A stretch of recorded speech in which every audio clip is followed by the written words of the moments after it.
everybody, hope you all are doing well. So in today's video we are going to discuss CMA Foundation Model Test Paper. ICMAI ने आपका model test paper set 2 release कर दिया and it's very important कि exams के पहले हम model test paper की सारे क्वेश्चंस जो उन्हें एक बार अच्छे से डिस्कस कर लें. ओके, चलो एक एक करके हर एक क्वेश्चन जो है उसको हम गो थ्रू करते हैं. फर्स्ट आपका जो क्वेश्चन है वो रिलेट करता है आपके चैप्टर 1 से. Money bill is introduced in which house of the parliament.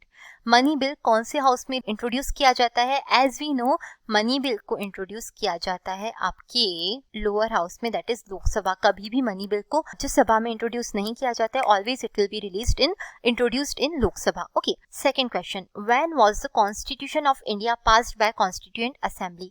हमारा जो कॉन्स्टिट्यूशन है वो कॉन्स्टिट्यूएंट असेंबली के द्वारा किस दिन पास किया गया? 26 जनवरी 1950, 26 नवंबर 1949. एज वी नो इसे हम लॉ डे की तरह भी ऑब्जर्व करते हैं, राइट? 26 ऑफ नवंबर 1949 आपको याद होना चाहिए. कॉन्स्टिट्यूएंट असेंबली में कॉन्स्टिट्यूशन को क्या किया गया था? पास किया गया था. उसके बाद में 26 जनवरी को क्या हो गया था? फोर्स में आ चुका था, हमारे देश में गणतंत्र लागू हो चुका था. सो कॉन्स्टिट्यूएंट असेंबली में तो 26 of November 1949. You have to remember this. Fundamental rights are mentioned under which part of constitution of India. हमारे कॉन्स्टिट्यूशन का कौन सा पार्ट फंडामेंटल राइट्स की बात करता है? तो पार्ट 3. इससे हमें ऑप्शन देखने की भी जरूरत नहीं पड़नी चाहिए, हमें याद होना चाहिए part 3 of the Indian constitution talks about fundamental rights. Option A is part 2, option B part 3. So option B is the correct answer. Question number 4. The appellate court for the National Consumer Dispute Redress Communication Tribunal is High Court, District Court or Subordinate Court, Court of Subordinate Judge Class 1, Supreme Court. जो हमारा national consumer dispute redressal tribunal है, अगर उसके फैसले से अगर हम सहमत नहीं हैं तो हम कौन से ट्रिब्यूनल के पास जाएंगे, यानी कि कौन से कोर्ट के पास जाएंगे? उसके लिए एपलेट अथॉरिटी क्या है, एपलेट कोर्ट क्या है? The correct answer is what? Supreme court. Supreme court के पास जाएंगे. High court is not the appellate court, it is not the correct appellate authority. हम कहाँ जाएंगे? सुप्रीम कोर्ट के पास जाएंगे. ये हम सामने सारे ट्रिब्यूनल से याद किए थे कि कौन से ट्रिब्यूनल की केस में एपलेट ज्यूरिसडिक्शन किसके पास जा रहा है, एपलेट कोर्ट कौन सा होगा. किन्हीं केसेस में हाई कोर्ट है, किन्हीं केसेस में सुप्रीम कोर्ट है. कंज्यूमर राइट्स की केस में क्या है? कंज्यूमर राइट के मैटर्स में सुप्रीम कोर्ट है. Okay, next one. सेकेंडरी और subordinate legislation can not go beyond. Subordinate legislation किसके बाहर नहीं जा सकती, किसकी एम्बिट के बाहर नहीं जा सकती? तो first the ambit of the act, B ambit of the act और the constitution of India, C constitution of India, D directive principles of state policy. The correct answer would be what? Ambit of the act and the constitution of India. दोनों के ही दायरों के बाहर नहीं जा सकते हमारे secondary और सबऑर्डिनेट लेजिस्लेशन. ये हो गए हमारे 5 क्वेश्चन. आई होप आपको ये याद आ रहा है, आपने ये समझा है. हमने हमारे जो मेन कोर्स है उसमें हर एक चीज पर एकदम डिटेल में बात की हुई है, right? I hope you remember. अगर आप ग्रूमिंग एजुकेशन के स्टूडेंट रह चुके हैं तो आपको ये एकदम अच्छे से याद होगा, इजंट इट? और अगर आप स्टूडेंट नहीं रह चुके हैं तो आप स्टूडेंट बन सकते हैं. आप इन कंसेप्ट्स को अच्छे से क्लियर कर सकते हैं, कवर कर सकते हैं. आपके एग्जाम में काफी कम दिन बाकी है, तो उसके लिए बच्चों आपके लिए ग्रूमिंग एजुकेशन दे रहा है OTT कोर्स, जो कि मात्र 450 रुपये पर महीना, ओनली 450 रुपीज पर मंथ पर अवेलेबल है. एक महीने के लिए आप OTT का सब्सक्रिप्शन ले सकते हैं और आप कोर्स पर एक्सेस कर सकते हैं. ऑलराइट, अगर आपके एग्जाम्स सिर्फ 1 महीना बाकी है तो 1 महीने के लिए आप ये सब्सक्रिप्शन ले सकते हैं. अगर आपका एग्जाम जो है वो बाद में ड्यू है, ठीक है, आपका अटेम्प्ट जो है वो बाद में ड्यू है, तो कुछ महीने के लिए ड्यू है, तो भी आप उस अकॉर्डिंग ज़्यादा ड्यूरेशन का कोर्स भी एक्सेस कर सकते हैं, परचेज कर सकते हैं. Please go through and check out the course. Description box में आपको लिंक मिल जाएगा कोर्स का, आप चेकआउट कीजिए. आपको सारे के सारे कंसेप्ट एकदम ऑर्गेनाइज्ड वे में स्टूडियो रिकॉर्डिंग्स के साथ में अनलिमिटेड व्यूज मिलेंगे. ऑलराइट, चलो हमारे अब मेन डिस्कशन पर बढ़ते हैं. Please go through and check out the course. A telephonic acceptance is complete when the offer is. अगर टेलीफोन से एक्सेप्टेंस दिया जा रहा है, ठीक है, तो एक्सेप्टेंस कब कंप्लीट माना जाएगा? ए स्पोकन इनटू द टेलीफोन, जैसे ही पर्सन ने बोल दिया, एक्सेप्टेंस दे दिया, क्या एक्सेप्टेंस कंप्लीट हो जाएगा? नहीं. B heard but not understood by the offerer, सुन तो लिया गया ऑफरर के द्वारा लेकिन उसको समझ भी नहीं आया कि उसने बोला क्या है ऑफरी ने. No. Heard and understood by the offerer, offerer ने सुना है और समझा है. D is received, heard and understood by some person in offerer's house, offerer के घर के किसी और व्यक्ति ने क्या किया, ऑफ एक्सेप्टेंस को सुन लिया। तो यहाँ पर कौन सा वैलिड आंसर है, again the answer is heard and understood by the offeror. Acceptance का कम्युनिकेशन किसको किया जाएगा, ऑफरर को, उसको सुनना और समझ आना चाहिए, तब जाकर एक्सेप्टेंस कंप्लीट माना जाएगा। Okay, seventh, misrepresentation means, misrepresentation में क्या क्या आता है, first unwarranted assertion, yes, any breach of duty without an intention to deceive, yes, C innocent mistake, yes, D all of the above, yes, a big yes. तो आपका D जो है वो करेक्ट आंसर बन जाता है, मिसरिप्रेजेंटेशन में सब इंक्लूड होता है। Okay, eighth, a contract to trade with an enemy, अगर आप ट्रेडिंग विद एनिमी कर रहे हो तो वो क्या है बच्चों, oppose to public policy, agreement related to trading with enemies opposed to public policy, immoral agreement, no valid, no enforceable, no agreement opposed to public policy। Ninth question, which one of the following statement is correct, इनमें से कौन सा statement correct है, void agreement are always illegal, no, सारे void agreement illegal हो ऐसा जरूरी नहीं, माइनर के साथ में आपने अग्रीमेंट किया, क्या वो इलीगल है, नहीं है, illegal agreement are voidable, no, illegal agreement are void, illegal agreement can be ratified by the party, क्या इलीगल अग्रीमेंट पार्टीज वैलिडेट कर सकती है, रेटिफाई कर सकती है, obviously no. D illegal agreement are always void, yes, illegal agreement हमेशा क्या होते हैं, वॉइड होते हैं। 10th, A promises B to pay ₹100 if it rains on Monday and if B promises A to pay ₹100 if it does not rain on Monday, this agreement is, A ने B को कहा कि मैं तुमको 100 रुपए दूंगा अगर मंडे को बारिश हुई तो, बी ने कहा कि मैं तुमको 100 रुपए दूंगा अगर बारिश नहीं हुई तो यहाँ पर तो क्या हो रहा है, शर्त लगाई जा रही है, वेजरिंग हो रहा है, isn't it? Correct option would be valid, no, voidable, no, wagering, yes, illegal नहीं है, वेजरिंग है। 11th, A enters into an agreement with B who has robbed A of ₹10,000 to drop prosecution against B in consideration of B's returning ₹8,000. Afterwards B refused to pay. A can get from B. ए ने B के साथ में agreement किया, क्या agreement किया, B ने ए के यहाँ पर डाका डाला था, 10,000 रुपए का डाका डाला था। अब ए ने कहा कि बी मैं तेरे खिलाफ जो केस है वो ड्रॉप कर रहा हूं अगर तूने मुझे 8,000 रुपए दिए तो यहाँ पर आप क्या कर रहे हो, यहाँ पर स्टिफलिंग प्रोसिक्यूशन आ रहा है एक तरीके से, राइट, आप एक प्रोसिक्यूशन जो है वो ड्रॉप करने का अग्रीमेंट कर रहे हो, तो ये अग्रीमेंट क्या है, वॉइड है। क्या यहाँ पर ए बी से कुछ भी रिकवर कर सकता है, नहीं रिकवर कर सकता है, A can recover nothing from B, right. I hope आपको ये याद है। Acceptance takes place as against the proposer, as against the proposer बच्चों एक्सेप्टेंस कब कंप्लीट मानी जाती है, when it is put into the course of transmission so as to be out of the power of the acceptor to withdraw the same, isn't it. Acceptance कब complete होती है, जब letter of acceptance post कर दिया जाता है acceptor के द्वारा, जैसे ही पोस्ट बॉक्स में डाला as against the proposer, acceptance क्या हो गई, कंप्लीट हो गई, राइट। सो इसका आंसर क्या हो गया आपका, करेक्ट आंसर ए हो गया, when the letter of acceptance is posted by the acceptor, right. Which of the following is an offer, इनमें से ऑफर क्या है, the mere quotation of terms by trader, the quotation of lowest price in an answer to an enquiry, advertisement for sale और auction of goods, bids in an auction sale. Correct answer क्या होगा यहाँ पर, mayor quotation of terms, ये एक correct answer नहीं है, this is not an offer, this is invitation to offer. Quotation of lowest price in answer to inquiry, ये भी ऑफर नहीं माना जाता है। एडवर्टीजमेंट फॉर सेल और ऑक्शन ऑफ गुड्स, ये भी इन्विटेशन टू ऑफर, ये तीनों इन्विटेशन टू ऑफर है। Bids in an auction sale क्या है, ऑफर है, जब बिड करता है कोई पर्सन वो ऑफर दे रहा है, और जब ऑक्शनियर उस पर हैमर को स्ट्राइक करता है तो क्या हो जाता है, एक्सेप्टेंस हो जाता है और कॉन्ट्रैक्ट एग्जिस्टेंस में आ जाता है। What is an implied offer, implied offer क्या होता है, when it is not express, अरे वाह क्या बात बोली है। When an offer is implied from the conduct of the parties or from the circumstances of the case, जब कॉन्ट्रैक्ट को ऑफर को कैसे इम्प्लाई किया जा रहा है, पार्टीज के बिहेवियर से, कंडक्ट से, या फिर केस की सर्कमस्टांसेस से। C, when offer fails to satisfy essential elements, यानी कि ऑफर में सारे एसेंशियल एलिमेंट्स नहीं है, क्या तब उसे इम्प्लाइड ऑफर कहा जाता है, नहीं। यहाँ पर करेक्ट आंसर निकल कर आता है, answer B, when offer is implied from the conduct और the circumstances of the case. All right. 15, silence can not amount to offer by conduct, silence जो है उसे ऑफर बाय कंडक्ट नहीं बोला जा सकता है। True, partly true, false, none of the above, answer is true. Silence जो है उसे ऑफर बाय कंडक्ट नहीं बोला जा सकता है। A wagering agreement in India is declared by the contract act as illegal and void, void but not illegal, voidable at the option of the aggrieved party, immoral. Wagering agreement को बच्चों क्या बोला जाता है, void but not illegal, okay. Wagering जो है वो क्या है, वॉइड है लेकिन इलीगल नहीं है. 17. If a party stands in a fiduciary relation to the other, he cannot dominate, he can dominate the will of another, the trust should be maintained, none of these. अगर parties के बीच में क्या fiduciary यानी trust का relationship है तो वहां पर क्या होगा, he can dominate the will of other. जब दो लोगों के बीच में ट्रस्ट का रिलेशन है तो हो सकता है कि एक पर्सन दूसरे पर्सन की विल को, मर्जी को क्या करे, डोमिनेट करे. Alright, next. In Indian contract act the term consensus ad idem means, consensus ad idem का मतलब क्या होता है, same thing in the same sense, identity of mind, right. Parties agreeing upon the same thing in the same sense. So correct answer is party under a mistake, no. Parties under the free consent, no.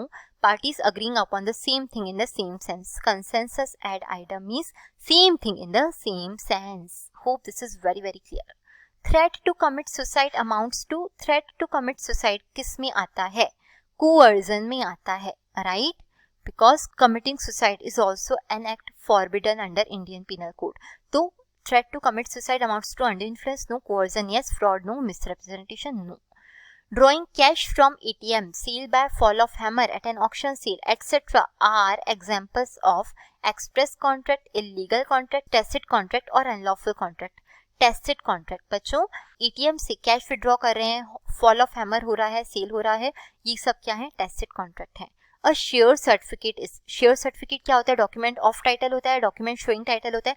Document showing title होता है क्यों, क्योंकि एक particular person की share holding, ownership दिखा रहा होता है क्या, share certificate, isn't it. So document of title no, bill of exchange no, document showing title yes. The general rule of sale of goods act is risk prima facie passes with ownership, possession, delivery, custody. General rule is कि risk prima facie passes with the property. Okay. Next, voluntary transfer of possession from one person to another is called as. जब voluntary transfer होता है possession का एक person से दूसरे person को, तो वो क्या कहलाता है, वो कहलाता है delivery, right? Delivery की definition क्या होती है, voluntary transfer of possession from one person to another. Hope this is clear. इसको आगे बढ़ते हैं. The Sale of Goods Act 1930 governs the transfer of property in movable property, immovable property, both movable and immovable, all types of property. Only movable property, not immovable, right? Goods में क्या आता है, सिर्फ movable आती है, immovable property नहीं आती है. X agrees to sell Y all crops of wheat to be grown in X farm. In this case, it is a contract of sale of present goods. There is no contract of sale. It is an agreement to sell of future goods. None of these. Wheat को grow किया जाएगा, goods अभी existence में नहीं, existence में अब आएंगे. This is what, this is agreement to sell future goods, right. The sale of goods act 1930 came into force on 1st of July 1930, 1st of September 1930, 1st of Jan 1930, 31st of December 1930. Correct answer is was 1st of July 1930. All right. Next question, appropriation of goods means, appropriation का मतलब क्या होता है, separating the goods sold from other goods, B putting the quantity of goods sold in suitable receptacles, C delivering the goods to the carrier और other bailee for the purpose of transmission to the buyer with reserving the right of disposal, and D is all of the above. यहाँ पर with नहीं, without reserving आएगा. All right.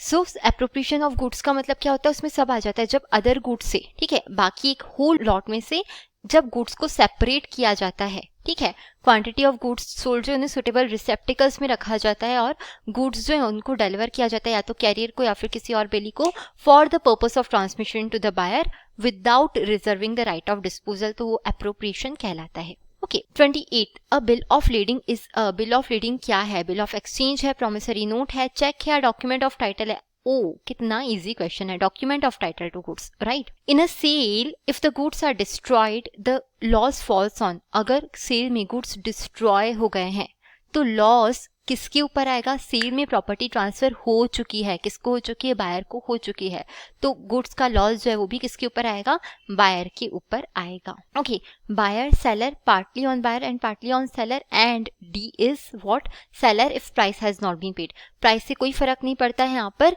Depend करता है कि property पास हो गई है या फिर नहीं हो गई है. तो सेल के केस में प्रॉपर्टी पास हो गई होती है, राइट, बायर के पास में, तो यहाँ पर लॉस भी किसके ऊपर आएगा, बायर के पास आएगा. Hope this is very very clear. Now let's come to the next question. Question number 30. Section 19 of the Sale of Goods Act deals with passing of property of dash goods unascertained, future, specific or contingent. Section 19 किसके related बात करता है? Section 19 बात करता है cell of specific और ascertained goods, right.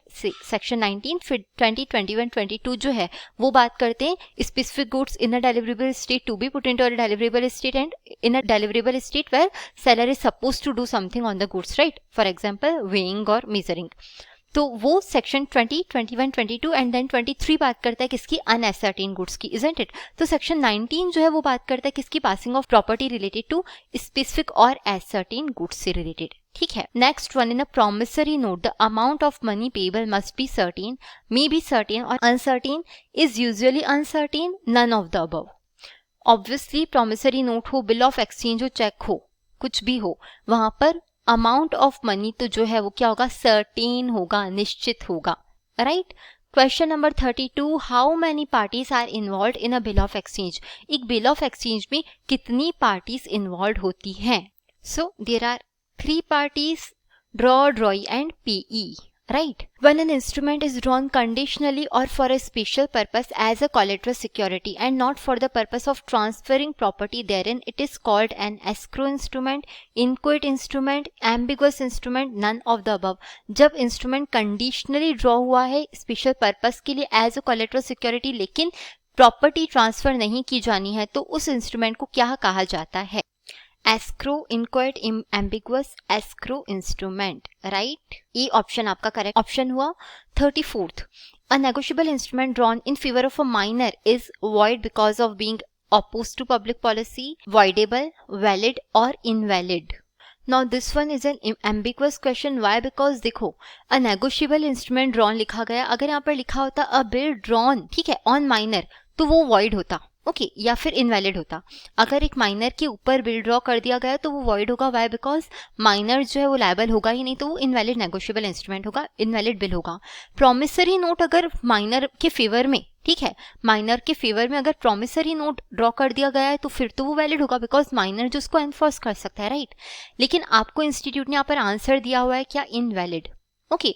यहाँ पर इंस्टीट्यूट ने आपको कहा है कि negotiable instrument drawn in favour of minor is invalid इस तरीके से लिया गया कि अगर मान लो बिल जो है वो माइनर के ऊपर ड्रॉ कर दिया गया तो वो क्या होगा? इनवैलिड होगा। Why? Because minor will not be liable on such instrument, right. तो इस कारण से आपको याद रखना है अगर ऐसा क्वेश्चन बनता है तो you will have to click the correct answer as invalid. All right. Question number 35, on dishonor of a check due to insufficient funds, the drawer is made criminally liable by an amendment passed in 1986, 1988, 1990 or 1992. So the correct answer is 1988. Okay. Next question देखते हैं। The grace period for payment of a negotiable instrument other than payable on demand is 7 days, 3 days, 1 month, 15 days. तो यहाँ पर आपका correct answer निकल कर आता है 3 days. ओके, ग्रेस पीरियड कितना रहेगा?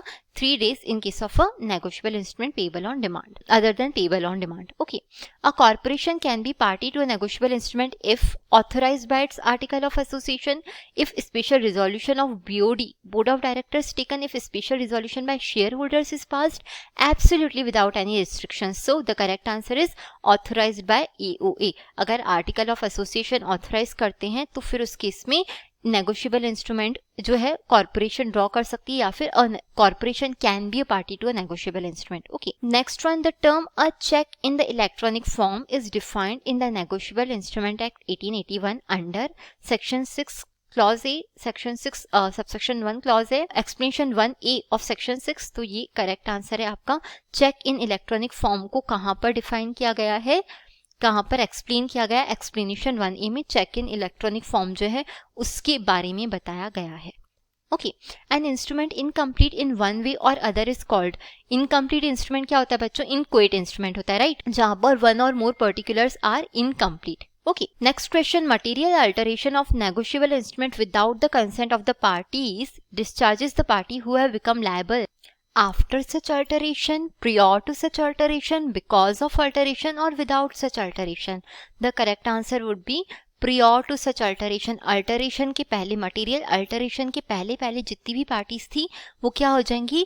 वो डिस्चार्ज हो जाएंगी अगर मटेरियल अल्टरेशन हुआ है without the consent of the parties. Okay, question number 41, which of the following should be avoided in the group discussion. Group discussion में क्या अवॉइड किया जाना चाहिए? पॉजिटिव बॉडी लैंग्वेज, क्या उसे अवॉइड किया जाना चाहिए? Obviously no. Leadership initiative, no. False statement, no. Confidence, false statement को आप क्या करोगे? अवॉइड करोगे। ग्रुप डिस्कशन हो रहा है, झूठी झूठी स्टेटमेंट्स बोलोगे क्या? नहीं। कॉन्फिडेंस तो होना ही चाहिए, so C is the correct. Next question, use of coupons and samples come under which mode of marketing communication? Sales promotion, advertising, direct marketing, personal selling. The correct answer is what? Sales promotion. आप क्या कर रहे हैं? Sales promote कर रहे हैं अपनी, उसके लिए आप कूपन्स एंड सैंपल्स का यूज कर रहे हैं, isn't it? In which types of letter buyer wants to know the price and quality of the goods they are willing to buy? Buyer इनमें से किस टाइप के लेटर में price and quality of goods को जानना चाहता है? Quotation, inquiry, complaint, order. Inquiry, हम इंक्वायरी कर रहे हैं ना प्राइस एंड क्वालिटी की, right? It is to interrupt people while they are speaking. Polite, desirable, rude, none of the above. कोई बोल रहा है, उसमें अपन बीच में उसको क्या कर रहे हैं? इंटरप्ट कर रहे हैं। क्या ये पोलाइट है, डिजायरेबल है, रूड है? None of the above. Rude, it is rude to do so, right? Next method of delivering the message is known as receiver, channel, sender, feedback. Method of delivering message क्या कहलाता है? Channel. आप किस channel से message को भेज रहे हैं वो क्या है? Method of delivering the message है, right? I dash the communication starts when a person tells something to a group of people and then they pass on the information to some more people, and in this way the information is passed on to everyone. Gossip chain, probability chain, either A or B, none of the above. एक person ने एक group of people को कोई बात बोली, फिर उन लोगों ने आगे पास ऑन की इन्फॉर्मेशन, ये क्या कहलाता है? गॉसिप। ठीक है, गॉसिप कर रहे हैं ना लोग, तो this is gossip chain. Okay, next question क्या है? Recognizing the different types of cultures, the similarities and the differences between them without being judgmental is called acceptance, cultural sensitivity, adoption, integration. Cultural sensitivity, जब हम अलग अलग cultures के बीच में क्या कर रहे हैं? सिमिलैरिटीज जो हैं और डिफरेंसेस जो हैं उनको रिकॉग्नाइज करें बिना जजमेंटल हुए, वो क्या कहलाता है? Cultural sensitivity. A cloud computing is availability of computer resources of demand, from demand, on demand, none of the above. On demand. Okay, next, business attire refers to a dash in a professional conduct. Business attire का क्या मतलब है? Manners, qualities, clothing, none of the above. Clothing, ठीक है, professional conduct में हमारी clothing कैसी होनी चाहिए, वो क्या कहलाता है? हमारा business attire. Which of the following skills is the most important for professionals like editors? Oral skills, writing skills, presenting skills, none of the above. Writing skills. Editors जो है उनके अंदर कौन सी सबसे ज्यादा इंपॉर्टेंट स्किल है? कौन सी होनी चाहिए? Writing skills. ओके, तो ये हो गए हमारे 50 क्वेश्चंस कंप्लीट। आई होप आपको सारे क्वेश्चंस जो हैं एक बार के लिए पता चल गए होंगे, आंसर जो हैं वो आपको समझ में आ गए होंगे कि क्यों, किस तरीके से कंसेप्ट यहाँ पर अप्लाई हुआ है। उसके अलावा बच्चों, अगर आप चाहें तो एक बार के लिए ग्रूमिंग एजुकेशन का OTT कोर्स एक बार विजिट कर सकते हैं। Please do visit, you will find it very very very suitable, affordable and economical for you, and yes, quality will always be maintained, right? So best of luck for exams. Bye bye.